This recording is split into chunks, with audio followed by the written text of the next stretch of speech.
நீதிமானாகிய நீ. ஆக்சுவலா நம்ம எல்லாருமே நீதிமான் 100% இல்லை. தேவனால் நீதிமானாய் ஆக்கப்பட்டிருக்கிறோம்.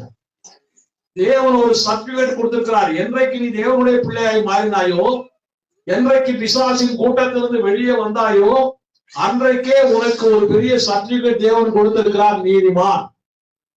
எம்பிபிஎஸ் படிச்சு முடிச்ச உடனே உனக்கு ஒரு சர்டிபிகேட் கொடுக்குறாங்கல்ல, டாக்டர். ஆனா அந்த டாக்டர் 100% டாக்டர் இருக்காரா? வாழ்ந்துகிட்டே தான் இருக்காரு அவரு. 100% டாக்டர் ஒருத்தருமே இல்லை. அதே போல நீதிமான் என்ற ஒரு பட்டம் அவருக்கு தேவன் கொடுத்திருக்கிறார் நாம் கர்த்தருக்குள்ளே வந்த போது. இதுபோல ஏராளமானவர்கள் நம் மூலமாய் நீதிமான் பட்டத்தை பெற்றிருக்கிறார்கள். அப்படி பட்டத்தை பெற்ற நீ எப்படி இருக்கிறாய்? எங்கே நிற்கிறாய்?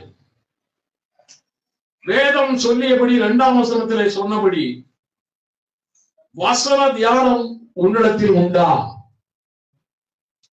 வசன தியானம் உண்டா?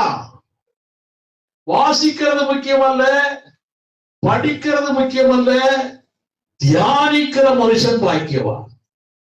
அதை தியானிக்கணும். இப்படி என்றைக்காவது நீங்கள் செய்திருக்கிறீர்களா? என்னுடைய வாழ்க்கையிலே தினந்தோறும் நான் தேவனுடைய வார்த்தையை தியானித்துக் கொண்டே இருக்கிறேன். ஆனால் தான் நாங்கள் ஜீவனோடு வாழ்ந்து கொண்டிருக்கிறோம். கர்த்தர் நல்லவர்.